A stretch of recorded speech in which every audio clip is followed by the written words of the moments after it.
Nah, di sini kan sudah jelas ya tadi kan. Berarti kan di sini konsumsi ya. Di kiri itu kan kurva konsumsi. Nah, di kanannya kan ada teori permintaan yang kita kenal dengan kurva penawaran dengan total cost gitu. Jadi di situ kan ada namanya adalah kurva penawaran ya. Kurva penawaran berarti di situ kan ada kita bicara tentang kurva tentang produksi ya. Nah, berapa kursa produksi kan? Ada sudah belajar tuh kan? Sudah ya. Nah, lalu kemudian baru di bawahnya cost teori kan. Nah, setelah barangnya dibuat, maka ada cost teori ya, berapa cost-nya, biayanya dan berbagai macamnya. Lalu kemudian ada supply teori. Nah, supply teori barang yang ditawarkan.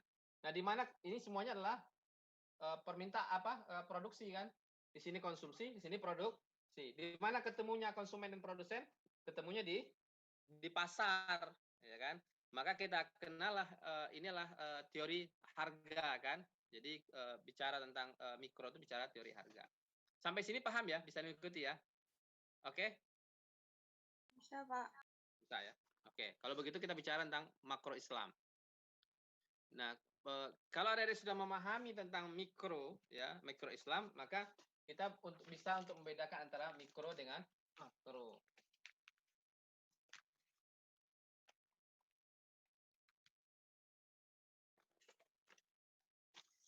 Nah, kalau di mikro, apa bedanya makro, mikro dengan makro? Bedanya, ini kelihatan nggak? Kalau biru kelihatan nggak? Apa kelihatan hitam? Nggak kelihatan, Pak. Nggak kelihatan ya? Kalau pakai spidol hitam, kelihatan?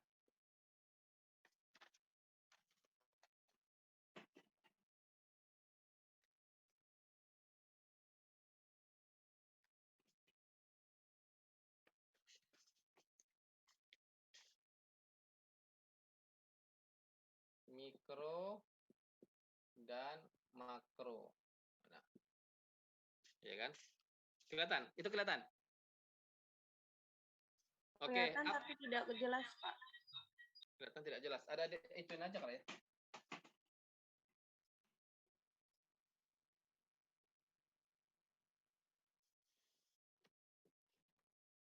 Kalau gitu kelihatan? Kelihatan. Oke ya. Nah, pertama apa bedanya mikro dengan makro? Nah, di mikro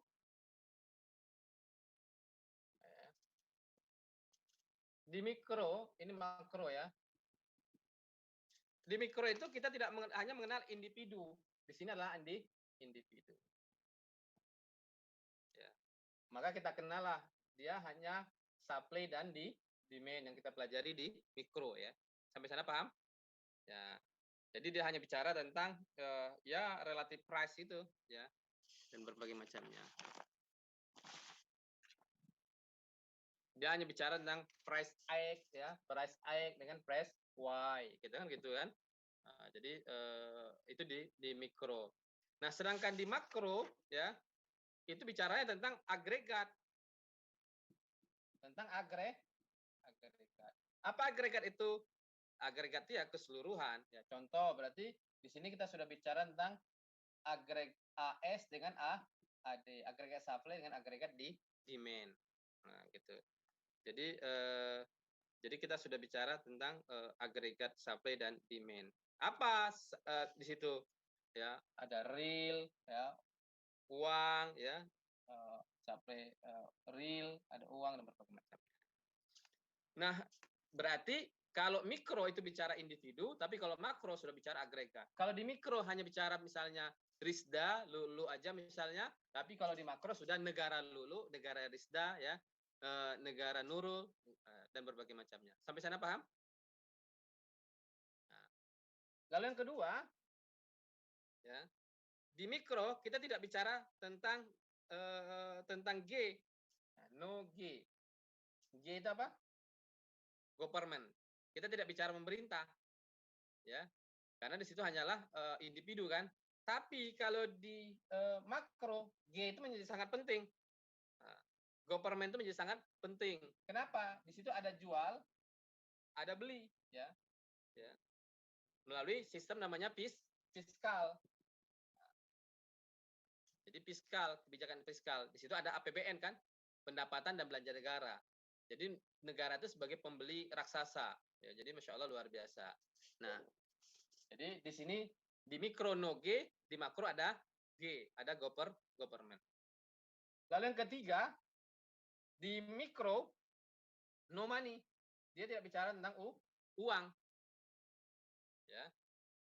Nah, yang dia bicarakan adalah relative price, ya, perbandingan harga satu dengan harga yang lain. Artinya kalau harganya lebih murah, dia akan beli barang X. Kalau harganya lebih murah ini, maka dia tidak bicara tentang uang. Tapi di makro itu uang itu menjadi sangat penting karena bicara tentang nominal price, ya, dan berbagai macamnya. Maka muncullah sini kebijakannya kebijakan moneter. Nah, gitu. Sampai sana paham? Enak ya memahaminya ya? Ya. Di mikro hanya bicara individu, di makro kita bicara tentang agregat, keseluruhan. Kalau dilukiskan oleh Bang Adi Warman selalu kepada saya itu adalah cara gambar ini gampang. Negara tadi kan, kalau di sini adalah Hendra, sini negara Hendra kira-kira. Jadi dampaknya lebih besar, kira-kira gitu, supply dan demand-nya. Di mikro tidak bicara tentang government, tidak bicara tentang pemerintah, karena pemerintah tidak boleh intervensi, ya, karena itu mikro. Tapi di G ini di makro government itu menjadi sangat penting sekali karena ada kebijakan fiskal dan berbagai macamnya. Lalu di 3 no money, tidak bicara uang karena hanya bicara relative price, tapi bicara tentang uang. Nama kebijakannya apa? Kebijakan fiskal. Fiskal itu siapa ngurusnya? Kementerian Keuangan, ya. Nah, jadi dialah yang Bu Sri Mulyani lah tugasnya kalau di kita sekarang kira-kira gitu. Dia yang mengatur bagaimana itu dari pajak dan berbagai macam, kemudian disalurkan kepada masyarakat lagi. Lalu money ini menjadi penting, maka selalu instrumennya keuangan itu apa? Kalau uangnya yang beredar terlalu banyak, suku bunganya dinaikin, gitu kan? Lalu kalau uang yang di tabungan banyak, suku bunganya turunin. Nah, instrumennya selalu bunga. Nah, di Islam kan bunga kan dilarang. Nah, apa instrumennya? Ada banyak di bukunya Bang Adi Warman Karim. Adik-adik nanti baca bukunya Bang Adi Warman Karim ya, tapi nggak tahu nanti dosen adik-adik berikutnya apakah dia ini. Nih, bukunya Bang Adi Warman Karim, Ekonomi Makro Islam ya. Di perpustakaan Penda banyak sekali tentang buku-buku makro. Ya, tapi ya mudah-mudahan lah anytime kita bisa ketemu di lain kesempatan kira-kira gitu. Apalagi? Ada lagi? Cukup jelas ya? Jelas, Pak. Oke. Nanti saya pikir dosen berikutnya akan menjelaskan lebih banyak pada adik-adik sekalian. Nah, kalau dibilang ya seperti ini adik-adik sekalian perbedaan mikro dan makro. Ekonomi mikro, individu ya. Nah, gini ya. Jadi supply dan demand aja, kalau sini sudah agregat. Analisanya meliputi bagian kecil dari keseluruhan kegiatan perekonomian seperti kegiatan seorang, konsumen, suatu perusahaan atau pasar. Kalau sini sudah menyeluruh. Yang diperhatikan adalah tindakan konsumen secara keseluruhan, kegiatan pengusaha secara keseluruhan, perubahan keseluruhan dan dalam ekonomi. Ya. Lalu kemudian apa lagi? Nah, itu yang Pak Indra bilang tadi kan, individu, sini agregat. Ya. Lalu kemudian ruang lingkup dan fokusnya juga. Sini mewujudkan efisiensi dan penggunaan sumber-sumber. Ya, kalau di sini pentingnya segi permintaan dan menentukan tingkat kegiatan dalam perekonomian. Kalau sini tujuannya adalah mencapai kepuasan maksimum. Kalau sini pentingnya kebijakan dan campur tangan pemerintah untuk menunjukkan prestasi kegiatan ekonomi di tingkat yang dikehendaki.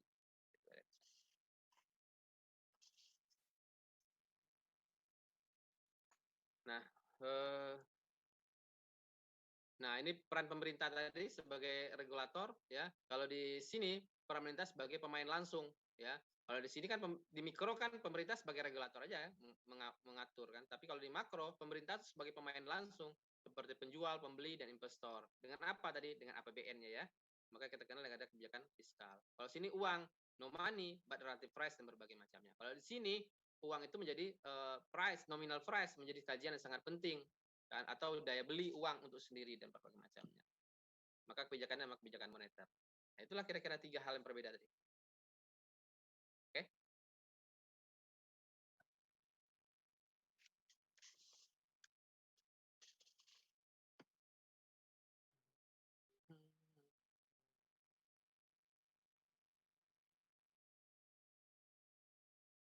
Recording in progress. Ada pertanyaan dari adik sekalian?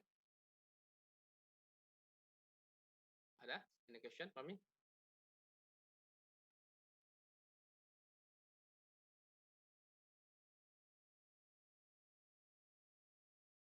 Tidak ada, Pak. Insya Allah. Paham ya?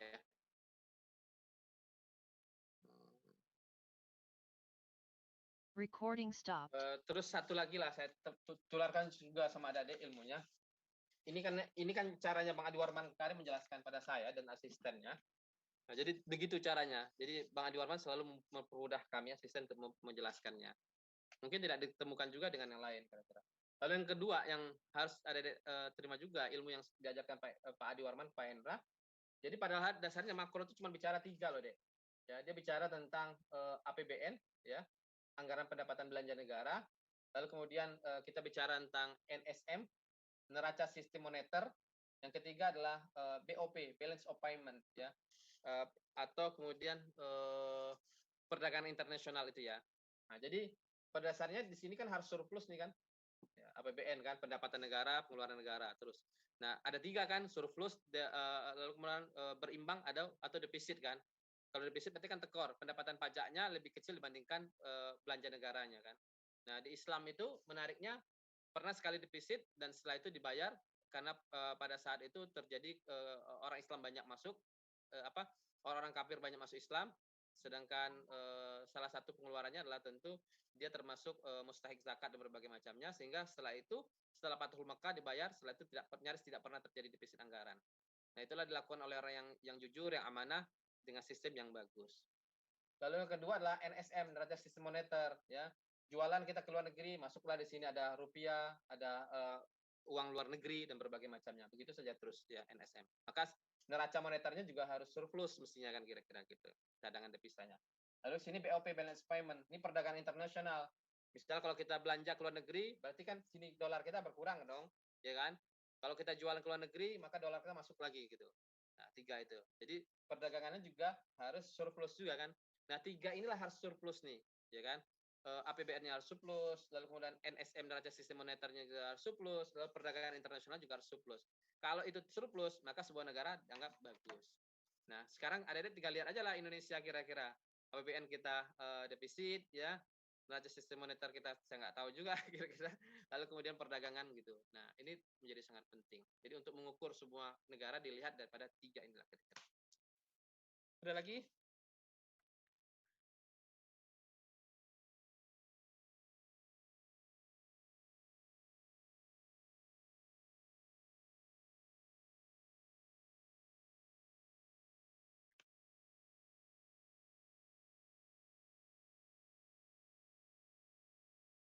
Nah, ya mikro itu minggu lalu sebenarnya sudah jelaskan ya. Tujuannya adalah kalau makro adalah pertumbuhan ekonomi ya kan, sustainability dan berbagai macamnya. Nah, awalnya orang cuma mengenal Adam Smith ya, Adam Smith ini kan ya pasar bebas kan, artinya tidak ada peran pemerintah kan di situ kan. Berarti kan hanya belajar mikro saja kan. Lalu kemudian Karl Marx juga demikian. Nah, ketika terjadi depresi ekonomi 1930-an, maka pada saat itu orang baru memikirkan, oh kalau begitu penting juga dong peran pemerintah. Maka dibuatlah John Maynard Keynes ini dengan teori The General Theory of Employment. Ya, interest, ada bunga kan dan uang. Nah, inilah pada saat inilah kita baru mengenal teori makro. Jadi sebelum 1930-an orang tidak mengenal makro, orang cuma mengenal mikro saja. Nah, setelah itulah baru kemudian orang mengenal makro. Nah, apa kritikannya? Kurang yakinnya terhadap kemampuan mekanisme pasar jika tidak dicampur di pemerintah. Nah, gitu. Lalu kedua adalah pandangan klasik tentang uang yang hanya berfungsi sebagai alat transaksi. Nah, jadi bila pasar diasumsikan berstruktur persaingan sempurna, campur tangan pemerintah relatif kecil, sementara uang bersifat netral, maka model tersebut dikenal dengan model klasik. Nah, bila pasar diasumsikan berstruktur bukan persaingan, campur tangan pemerintah dibutuhkan sementara tujuan netral, maka ini dikenal model Keynesian. Jadi ada 2 model, klasik dan Keynesian. Oke, cukup ya. Hari ini nggak terasa ya. Saya tuh jadi sedih, berat meninggalkan adik-adik itu. Nggak konsen dirinya dari ini. Oke lah, adik-adik sekalian. Cukup itulah ilmu makro adik-adik sebagai pengantar Pak Hendra di hari ini. Sekalian izin pamit Pak Hendra pada adik-adik sekalian jika ada punya salah, sengaja, nggak sengaja, kadang-kadang ketawa ketiwi, ya, dan berbagai macamnya. dan mudah-mudahan tetap semangat terus. Ya, ini mumpung awal gitu, jadi ya mungkin Pak Indra masih di Jakarta sekitar sebulan atau 2 bulan masih di Jakarta, ya tapi tentu Pak Indra harus urus segera ini, jangan sampai nanti perkuliahan sudah berjalan sama Pak Indra 4 atau 6 kan susah dosen berikutnya kira-kira gitu kan. Jadi apa lebih bagus di awal seperti inilah kira-kira begitu. Tapi Pak Dede kapanpun WA Pak Hendra berkonsultasi, welcome dengan senang hati silakan ya. Di mana saja kita bisa terus bersua di media sosial dan di anytime welcome di mana saja ya. Oke ya. Doain mudah-mudahan proses hijrah Pak Hendra dari Jakarta ke daerah ini Allah mudahkan, Allah berkahi ya. Mudah-mudahan tetap semangat dengan konsep 3D itu, dosen dengan dakwah ya. Mudah-mudahan Allah berkahi rezekinya, Allah mudahkan dalam mencari rezeki gitu. Panjanglah ceritanya. Gitu ya. Mudah-mudahan suatu saat. Ya itulah deh. Suatu saat memang saya harus dituntut untuk turun ke daerah ya, dengan berbagai macam pertimbangan. Oke. Ada lagi? Ada yang bisa memilih jalan hidup bagi apapun yang terinspirasi seperti Pak Endra, silakan. Jadi pada dasarnya saya kuliah sampai doktor bukan ingin jadi pegawai negeri, ya itu, dan tidak ingin diikat. Nah, tapi ada juga orang kuliah untuk jadi pegawai negeri, jadi macam-macam, ya boleh aja sih. Semua itu jalan hidup semua sih. Kita bisa memilih di antara sekian banyak jalan. Tapi kalau ada jalan yang kemudian di umur sekian, sama sepeda kan selalu bilang sama adik-adik kan, kewajiban kita kan menginjakkan kaki dan naik tangga pertama. Persoalan di tangga 10 kita gimana, di tangga 20 gimana, itu kan urusannya Allah semua, bukan urusan kita.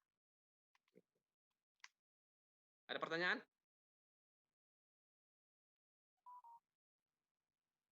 Ada yang ingin menyampaikan kata-kata? Mewakili teman-teman? Saya coba Pak. Recording in progress. Ya. Mewakili teman-teman sebagai pertemuan terakhir di semester ini. Sebenarnya hari ini tuh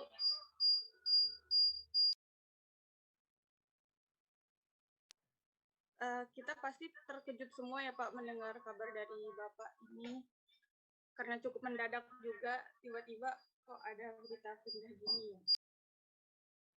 Yang pasti sebenarnya tuh kita masih sangat butuh ini semangat dari Bapak, kan Bapak yang selalu paling sering menyemangati kita nih anak-anak syariah terutama ya, yang mendorong kita gitu Kak untuk kayak berani berbuat banyak hal, berani untuk kayak ikut lomba-lomba kan juga dari Bapak. Aduh Pak, saya jadi melo Pak. Iya, makasih Rizda. Jadi ya begitulah. Saya juga menemukan talenta IKI terbaik sepanjang sejarah saya di IKI. Talenta itu ketemunya di kelas ini nih, gitu kan ya. Dalam sepanjang hampir 14 tahun saya ngajar di IKI, talenta anak-anak hebat itu ketemunya di semester ini nih, gitu kan, di kelas yang ada ini. Yang bisa mengharumkan nama IKI sampai ke jenjang nasional, Rizda, Ola, sama Samsinar. Wah, suatu saat saya bangga suatu saat ada jadi profesor atau jadi pengusaha hebat, ya apapun lah namanya, ya tetaplah semangat, ya semangat, semangat. Oke? Aduh, melo banget Pak. Ya berat, coba bayangkan ada yang mendadak semuanya kan, berubah. Ibu mertua saya meninggal di 2 Selasa yang lalu. Saya pulang ke daerah hampir 14 hari, melakukan perjalanan ke Sarlangun tempat orang tua saya. Saya anak pertama, yang mau nggak mau, dan 3 bersaudara, ya kan. Saya harus turun ke gunung, dan dengan banyak pertimbangan dan berbagai macam. Nah, tinggal sekarang ada 3 kota itu yang masih belum fix bagi saya. Apakah saya harus berada di Sarlangun tempat kelahiran saya, atau di Kota Merangin, ya, atau kemudian di Bangkinang tempat mertua dan berbagai macam. Dan itu doakanlah Allah masukkan saya ke dalam satu tempat yang kira-kira ya itu terbaik. Tapi bekal ilmu, yakinlah, bukan bekal harta. Kalau bekal harta, semua akan habis. Tapi kalau bekal ilmu, adik-adik bisa hidup di mana saja. Ya. Oleh karena itu semangat cari ilmu sekarang. Ya. Kalau bisa tiru seperti Pak Endra, di umur 25 adik-adik sudah doktor. Masuk S3. Oke? Doain kita ya, Pak. Ya dong. 25 udah dokter semua. Siap. I believe. Suatu saat saya bangga. Kata Rizda, Pak, alhamdulillah sekarang saya sudah jadi profesor, Pak. Kata Olah, Pak, saya sudah jadi profesor dan menjadi pengusaha, Pak. Kata Semsinar, Pak, saya sudah punya konsep, saya bisa terbang ke internasional. Dan begitu juga kata yang lain-lainnya. Kami, Pak, sudah mengajar di Harvard University, sudah mengajar di Bahrain, dan tidak ada yang tidak mungkin. Tapi kalau suatu saat ada sudah nyaman di posisi itu seperti Pak Hendra, harus turunlah. Ya. Karena tidak ada kata nyaman pada dasarnya dalam hidup. Gitu. Sampai kapan? Sampai kematian kita tiba. Kita nggak tahu. Ya. Jadi teruslah berbuat yang terbaik. Ya. Doa adik-adik juga yang membuat saya coba bayangin, saya bisa pulang pada hari Selasa itu, ya dengan mudah saja. Yang semula tidak boleh bawa anak-anak bayi, Allah izinkan mudah semuanya. Doanya adik-adik semuanya.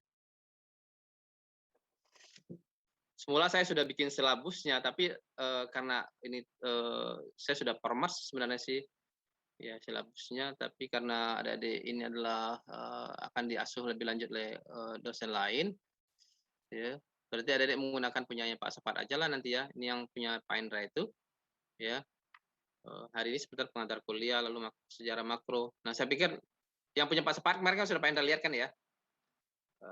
Nanti tergantunglah dosen berikutnya minggu depan lah, ya. Oke, sekarang saya jelasin pengantar sajalah, pengantar kuliahan antara makro dan mikro Islam.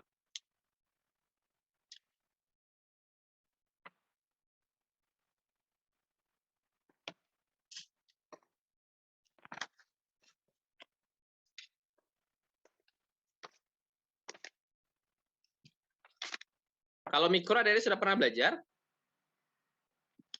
Sudah, Pak. Sudah ya.